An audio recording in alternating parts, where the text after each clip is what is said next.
আপনি কি শুনেছেন মহানবী সাল্লাল্লাহু আলাইহি সাল্লামের সময়ে মসজিদের পাশে পানির বোতলের মুখ খুলে রাখতে ও কাদামাটি রাখতে? কখনো শুনেননি না?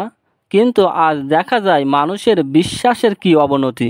মসজিদের সামনে বোতলের মুখ খুলে রেখেছে ও কাদামাটি রেখেছে এই বিশ্বাসে যে এতে রোগ ভালো হয়। তেলের বোতল, কাদা 2 থেকে 4 ঘন্টা দেয়ালে রেখে সকলেই বাড়ি নিয়ে চলে যায়। পানি রোগের নাম করে খায়, তেল মাখে ও মাটি গলায় মাথায় পিঠে লাগায়। এই মুসলমানদের বিশ্বাস এতে রোগ ভালো হবে, কিন্তু মহানবী সাল্লাল্লাহু আলাইহি সাল্লামের সময়ে এগুলো ছিল না।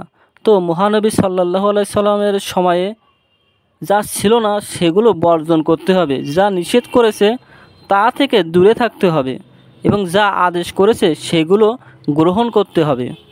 এটি অবস্থিত ভালুকা চাঁদপুর জেলা, সাতক্ষীরা। এই কার্যক্রমগুলো দেখা যায় আরও বিভিন্ন জায়গায়, যেমন মাজারে দেখা যায় যে বোতলের মুখ খুলে রেখেছে এবং কবরস্থান থেকে মাটি তুলে নিয়ে গায়ে মাখছে বা গলায় লাগাচ্ছে। এগুলো মানুষ তাদের বুঝ অনুযায়ী চলে, তারা বড় ধরনের আলেমের কাছ থেকে পরামর্শ নিয়ে কাজ করে না। যত শিরিক